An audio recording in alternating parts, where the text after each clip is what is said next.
Welcome back to Troubleshooting Agile. Hi there, Jeffrey. Hi, Squirrel. Squirrel, you were telling me about a very interesting symptom that you've encountered at a few different places, which is the place where people have implemented something you and I advocate for, which is frequent, even daily demos.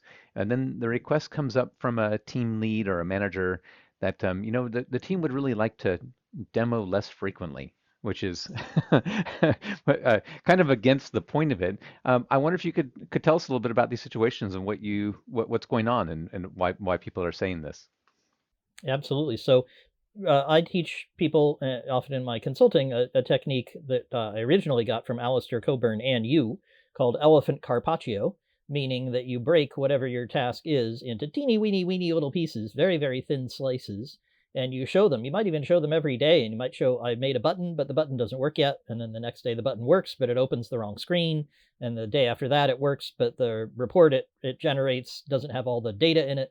And you keep showing these partial results, and you get very frequent feedback on them. And I have clients who do this once a day, once a week, twice a week, at much greater frequency than folks who might be doing things like sprints and scrum and so on, who might have demos every few weeks or even every 6 months. So I get people on this schedule, and I think this is a great way to make sure you're building the right thing, that you're getting rapid feedback, that you're making sure you're on track, that you can get your questions answered about the product. So I always think, man, this is awesome. I can't wait for doing this for this team. It's really going to help them. And then I get somebody coming back, usually to a CEO or somebody higher up in the organization, an executive, with the feedback you described. Hey, we want to do this less frequently, or even not at all. And then I start digging around, and I talk to people in the team, and they talk about things like the fear of failure. They worry that they'll show something and they'll get in trouble because it doesn't work yet. I had one person this past week say, I don't feel like I owe the company a status report. And I said, well, it's not exactly a status report. You are getting feedback. And, Yeah. I think you do get paid. So I think you do owe the company something. I think that is how employment works last time I checked. So Yeah. it seems just like a very funny reaction to me. And I thought you would have some interesting ideas, and our listeners might also have encountered something similar. What do you think?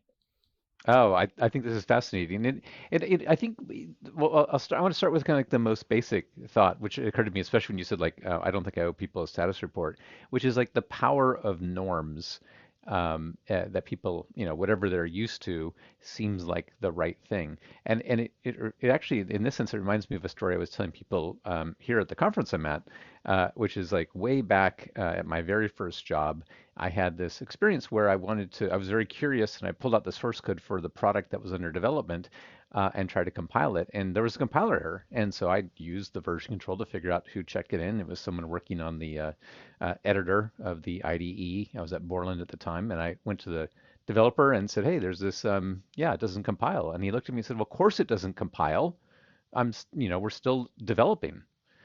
And I thought that was so bizarre. But at the time, that was like, yeah, people didn't do daily builds, and the idea that the source code should be compilable at all times was just not a shared norm, which today I think would seem crazy. I think that the people here who are objecting to the demo would probably look back in time to that person and say like, oh yeah, of course my code doesn't compile, and that would seem bizarre to them. In the same way, I think for you and I, the idea that you would avoid a demo or think you don't owe it and not see the value is similarly crazy. So that's my first thought, is sort of like, well, yeah, there are norms, and for you and I, it's like, well, this is kind of standard. We understand the theory. We've had the experience. We've seen the benefits. We're believers. But someone experienced it for the first time, who's used to maybe, as you say, feedback and demos, and maybe at release time, which might be several sprints. It could be months before they're ever asked to actually do a demo, or even more normally once a sprint or something. To be say, yeah, I'd like to see daily, has got to feel very disorienting. So I want to start with, I do have some empathy for the people who are coming across this kind of seemingly bizarre practice. But the question is sort of then, what to do in the company to help people see, because I believe there actually is value, but how do you help people make that transition? Um, and I think for me, there's two elements here, and it's kind of demanding on leadership, which is to say, especially when you're bringing it and it's new to the whole team. It can be disorienting for someone joining a team that already does this. That's a slightly different problem. But if you're converting the whole team at once and you don't have social proof, then I think it's demanding on the leadership to have two qualities, which is one is a certain amount of emotional intelligence to understand how this can be an ego threat, and the second is to have very clear communication about what the purpose is and what we're doing and why, and also in a sense also what are the anti goals? What is it we're not trying to do? So with those two things, I don't know, Squirrel, if those resonate with you, or if you have any thoughts to add to those two elements. Yes, they certainly do. And one of the challenges here is I come in and I know this practice very well. And so I may communicate in one way, and I hope I'm doing it in an emotionally intelligent way that's not always shared by everybody in the company. So both Mm, the folks who are doing the demos might have a kind of old reaction, or a reaction that matches the old way of doing things, and the executives who are attending, the product people who are attending, the customer service people who are attending these demos and learning from them, I hope. But they may also have they might view it as a judgment activity, as a way of determining who's doing a good job and who's not. So controlling that and ensuring that it stays on track, that it's clear what its purpose is, which is to get frequent feedback on stuff that by definition isn't done, that by definition isn't working. I mean, I care that it compiles, but I certainly don't care whether it solves the business problem yet. I just need to see that it's on track to doing that, or it's really not, so we can fix it. And getting that message across sufficiently, loudly enough, often enough, seems to be a particular challenge, especially for less experienced executives and team leaders. yeah, I'm glad you brought that up. That the leadership can come in, and I think it is very natural as for the leaders who haven't done it before to misunderstand what this is, and the difference between kind of the daily demo and the demo that happens, further down, closer to product release. And I think a lot of this comes to the combination of emotional intelligence and framing.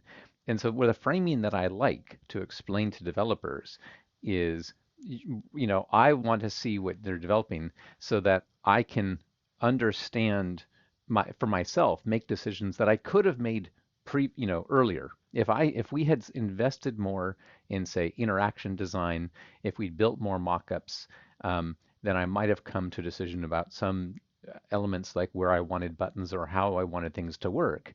But instead of doing that, we've made a decision that it's faster to try just building the thing and reacting to what we see when we look out. So when I say, "Hey, could we move the button over here, or could we change this?" It's discovery, and we'd rather pay for those changes from things that we can actually see and interact with, because in my experience, that's more efficient than trying to guess in kind of static mock-ups. And so um, the feedback here, in a sense, since there's any criticism behind these changes, it's not actually directed at the engineer. It's kind of a failure of myself as the product person or designer that we didn't get around to figuring this out, and so now we're doing it in the demo. And I think that framing, like this is in partially a discovery process, not simply a development process, is an important thing. And I think almost no leaders, when they come in that meeting, come in with that mindset that they know it's good. They like the sense of control. They like being able to shift things around, but they don't own their role in the fact that these changes had to be made, which is that they didn't tell people what they wanted, and so therefore it's no slight against the developers that you're asking for these changes. If anything, it's on you. Does that resonate with you at all?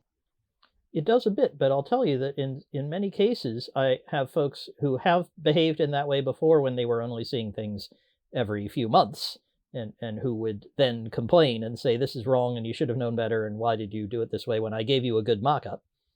But then don't behave that way in the demos. I prep them. I have done this before, so I go in and I try to help Yeah. them take the right attitude in the demo and make sure that they are effective, and they are.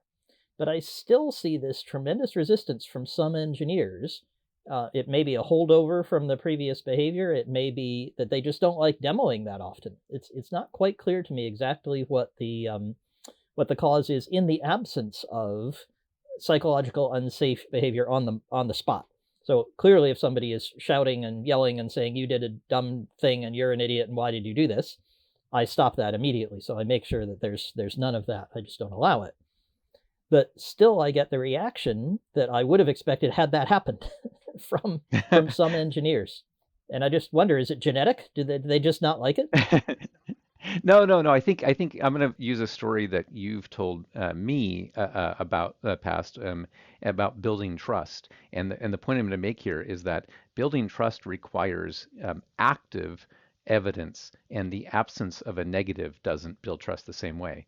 And the story that comes to mind for me is when you join this company and something came up in the office about printers or cabling, and then rather than get the developers involved, you were digging around underneath the desks to try to get stuff in place so that they weren't interrupted.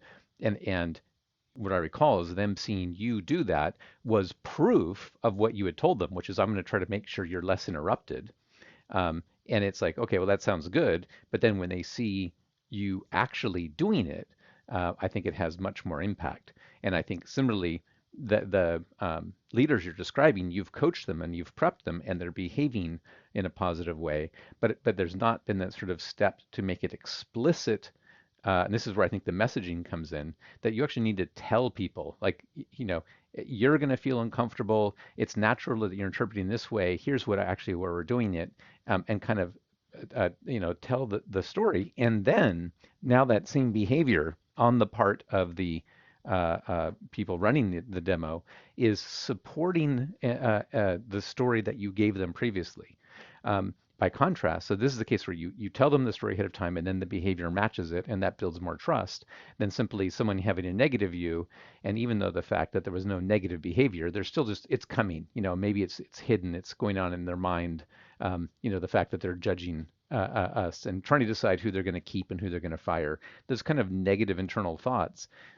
We talked before about when people don't have a story, they'll make one up. And I think that may be part of what you're seeing. Whereas I think it can be offset by being much more explicit about here's why we're doing it, here's why I think it's good, here are the trade-offs, and what it means. I don't know. I've not been in these scenarios. To what extent do you think that storytelling is happening? And maybe my model here is wrong.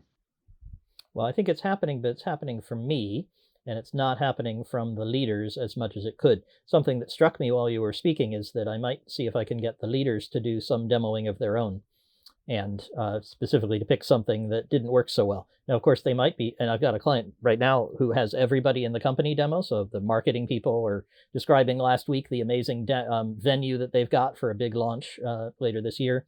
And, they were showing pictures of it and also noting, hey, we haven't quite checked that there are enough chairs. So we're going to be working on that. The fact that they hadn't picked everything, they hadn't actually been to the venue yet. There were things that weren't perfect in what they showed, and I think that was helpful. But one thing that strikes me is I might see if I can get the leaders who are sort of feature in the developers' paranoid fantasies, the ones who are, Yeah. He's going to fire me, he's going to come get me, she's really angry about this, I'm going to be in trouble, I better hide before she catches me. Get those folks to demo, including things that they didn't do or didn't anticipate or that didn't work.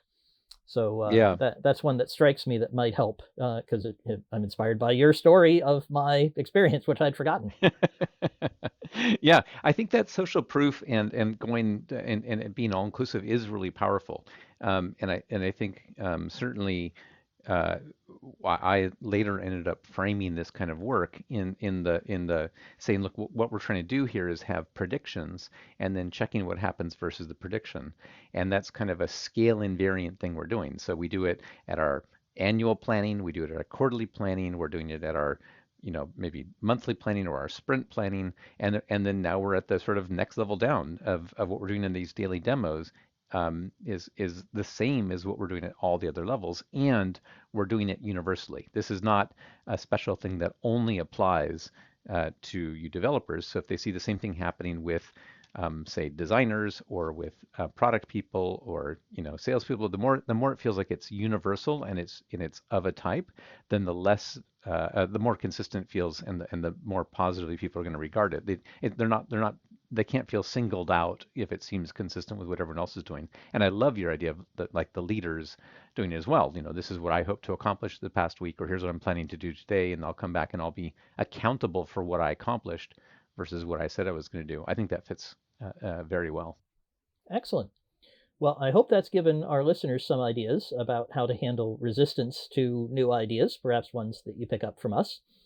I'd be very interested in hearing from any listeners who are trying elephant carpaccio or want to. By the way, I have a booklet about it. I'm happy to send it to any of you for free. So just get in touch with us if that's something you're interested in. We always like hearing from listeners, whether they want to ask us more about what we talked about or they completely disagree. Maybe somebody thinks this is stupid, it would never work. My organization couldn't handle it. We really like getting those kinds of messages or letters or emails.